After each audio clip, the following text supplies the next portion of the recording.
Hello friends, कैसे हैं आप सब। आई होप आप लोग बहुत अच्छे होंगे। तो जैसा कि आप लोग जानते हैं, अभी सोशल मीडिया का दौर है, सोशल मीडिया का ज़माना है। सभी लोग फेसबुक अकाउंट, तो सभी लोगों को अपने Facebook account, Instagram, YouTube, WhatsApp पे एक्टिव रहना अच्छा लगता है। मुझे भी अच्छा लगता है मोबाइल स्क्रॉल करना, अप एंड डाउन देखना, सब कुछ एक्टिव रहना मुझे भी अच्छा लगता है। लेकिन मैंने सोचा चलो इसी अपने बिजी स्केड्यूल से कुछ समय बचाकर थोड़ा गांधी जी को याद कर लें, थोड़ा शास्त्री जी को याद कर लें, थोड़ा उनके क्या कंट्रीब्यूशन है टुवर्ड्स आवर नेशन, चलो हम लोग देख लें। आज उनके जन्म दिवस पर थोड़ा सा उन्हें नमन कर लें, थोड़ा सा उन्हें वंदन कर लें। तो चलिए देखते हैं, स्टार्ट करते हैं। गांधी जी का जन्म 2 अक्टूबर 1869 को पोरबंदर में हुआ था, जो कि गुजरात में स्थित है। वो पेशे से एक वकील थे। उनका पूरा नाम मोहनदास करमचंद गांधी था। वो एक राजनीतिज्ञ थे, नेता थे, कार्यकर्ता थे, जिन्होंने ब्रिटिश शासन के खिलाफ भारत के स्वतंत्रता संग्राम में बहुत ही महत्वपूर्ण भूमिका निभाई थी। वहीं दूसरी तरफ लाल बहादुर शास्त्री का जन्म 2 अक्टूबर 1904 ईस्वी को मुगल सराय में हुआ था। वो भारत के दूसरे प्रधानमंत्री भी रह चुके हैं। तो चलिए थोड़ा सा विस्तार में हम गांधी जी का कंट्रीब्यूशन देखते हैं। सबसे पहले हम जान लेते हैं कि महात्मा गांधी को सर्वप्रथम महात्मा किसने कहा था। तो यूँ तो सब जानते हैं कि गांधी जी को महात्मा गांधी के नाम से जाना जाता है, पर यह उपाधि उन्हें थी। तो 12 अप्रैल 1919 को रविंद्रनाथ टैगोर जी ने उन्हें महात्मा की उपाधि दी थी। महात्मा का अर्थ होता है महान आत्मा, मीन्स संस्कृत में महात्मा को महान आत्मा के नाम से जाना जाता है। ठीक है। उससे पहले 1915 में एक राजवैद्य जीवराम कालिदास ने भी उन्हें महात्मा के नाम से संबोधित किया था, ऐसा कहा जाता है। ठीक है। दूसरा हम लोग देखते हैं कि उन्हें बापू की उपाधि किसने दी थी। बापू के नाम से हम जानते हैं जिसका मतलब होता है पिता। ठीक है। तो बापू की उपाधि उनके आदर्शवादी समर्थकों ने दी थी। तीसरी जानकारी मैं आपको दे दूं कि वो राष्ट्रपिता के नाम से फेमस है। तो राष्ट्रपिता की उपाधि उन्हें किसने दी थी। राष्ट्रपिता बोला जाता है उन्हें, फादर ऑफ आवर नेशन, राष्ट्रपिता। ठीक है, मतलब पूरे देश का पिता। ठीक है, पूरे देश का पिता। तो राष्ट्रपिता की उपाधि उन्हें 4 जून 1944 को सुभाष चंद्र बोस ने दी थी। बाद में भारत सरकार ने भी उन्हें इस उपाधि से इस उपाधि की मान्यता दे दी थी। ठीक है। और सरोजनी नायडू ने भी उन्हें 1947 में राष्ट्रपिता कहा था। अब क्योंकि गांधी जी का हमारे देश के लिए बहुत कंट्रीब्यूशन था, बहुत सारे मूवमेंट्स में उन्होंने सहयोग दिया था, अपनी भूमिका निभाई थी, बहुत ही इम्पोर्टेंट भूमिका निभाई थी। तो मैं चाहती हूँ कि आप लोग उनके कंट्रीब्यूशंस को जानें, रिमेंबर करें, फिर से याद करें, रिकॉल करें। हाँ, आप लोगों ने पढ़ा होगा, हिस्ट्री में ज़रूर पढ़ा होगा, लेकिन फिर से मैं आपको एक बार रिकॉल कराना चाहती हूँ। इसलिए मैं आपके साथ मैं वो शेयर करना चाहती हूँ कि व्हाट वर हिज कंट्रीब्यूशंस।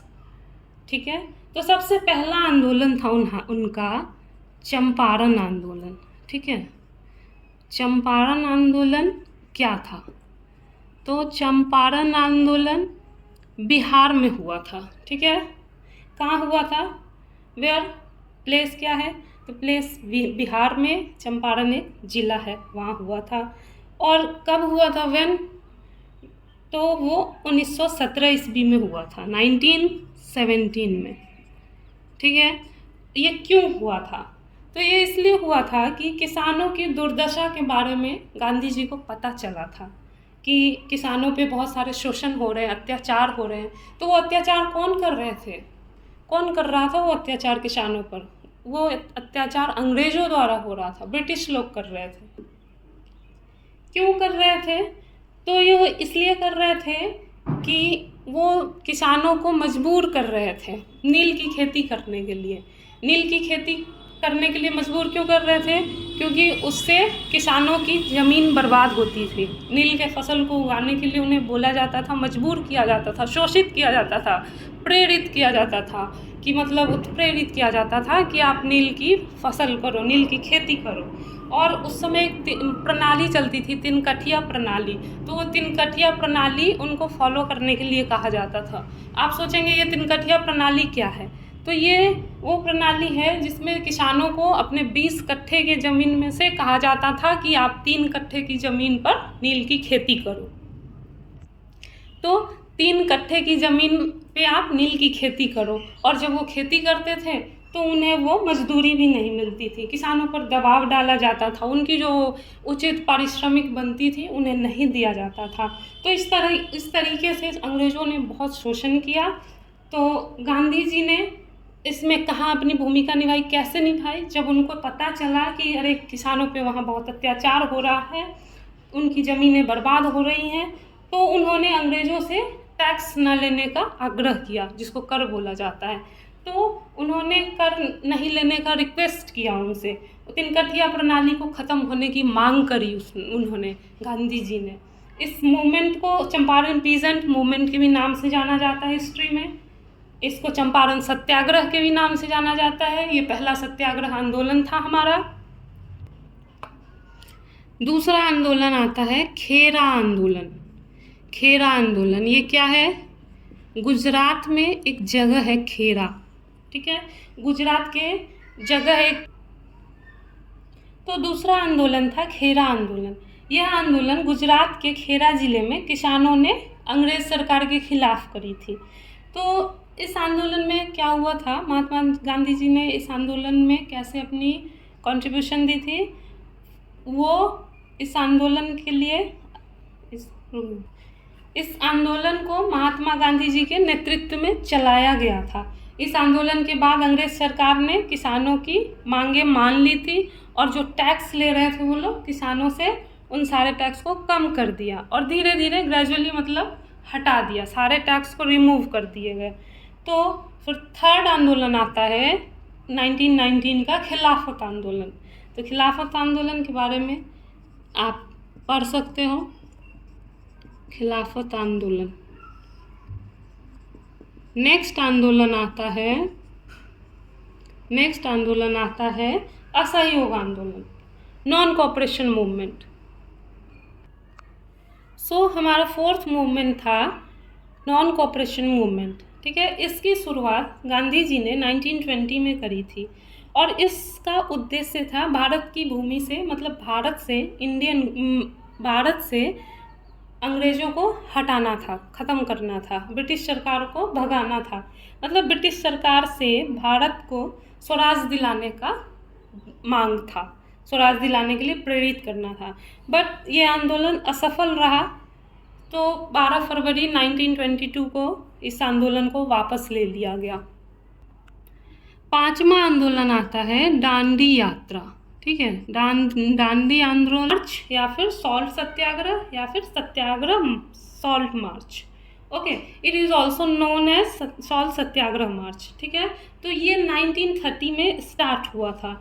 इसे हम non violent civil disobedience movement के भी नाम से जानते हैं। मतलब इसका होता है अहिंसक सविनय अवज्ञा आंदोलन, ठीक है। तो इस आंदोलन को कब शुरुआत किया गया, कब इसकी शुरुआत हुई? 12 मार्च 1930 से 6 अप्रैल 1930 तक, ठीक है।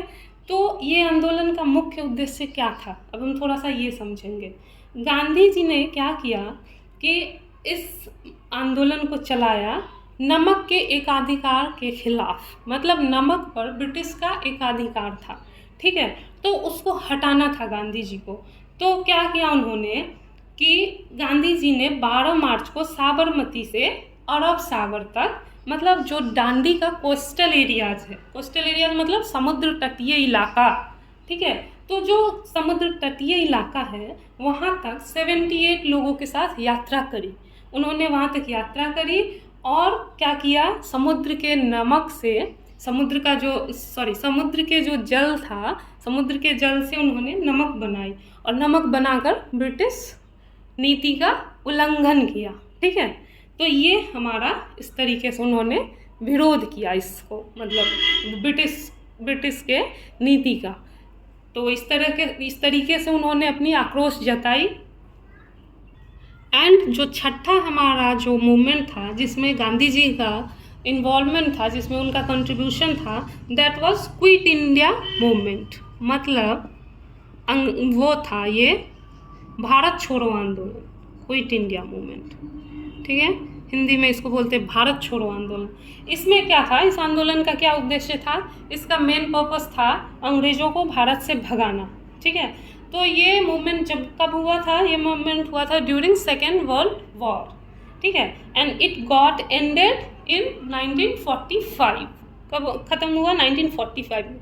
कब कैसे हुआ, मतलब इस ये जब एंड हुआ, ख़त्म हुआ, तो इसके साथ ही जो भी हमारे फ्रीडम फाइटर्स थे, जो भी जेल में थे, इम्प्रिजन थे, जो जिनको जेल में रखा गया था बंदी बनाकर, उन सबको छोड़ा गया इस मोमेंट के दौरान। मतलब इस मूवमेंट के दौरान उनको छोड़ा गया। तो कुल इस तरीके से गांधी जी ने बहुत सारे मूवमेंट्स में अपनी योगदान दी है, इम्पॉर्टेंट कंट्रीब्यूशन दिया है इस देश के लिए। तो प्लीज़ गांधी जी को ना भूलें। समय समय पर हिस्ट्री, थोड़ा कभी कभी टाइम मिलता है व्हाट्सएप से, आपके यूट्यूब से, आपके सोशल मीडिया से, तो कभी अपने देश की हिस्ट्री भी उठा के देखें। अपनी हिस्ट्री बहुत ही अच्छी है। आप इंडियन हिस्ट्री या फिर मिडाइवल या फिर एंशियंट हिस्ट्री, जो भी आपको पसंद हो, प्लीज़ कभी पढ़ के आप देखें। हमारे राष्ट्रपिता बापू ने मतलब 30 जनवरी 1948 को अंतिम सांसें ली अपनी। बहुत ही दुखी के साथ ये कहना पड़ रहा है कि अब वो नहीं हैं, बट उनके कॉन्ट्रीब्यूशंस, उनके द्वारा दिया गया सारा योगदान हमेशा याद रहेगा हम लोगों को।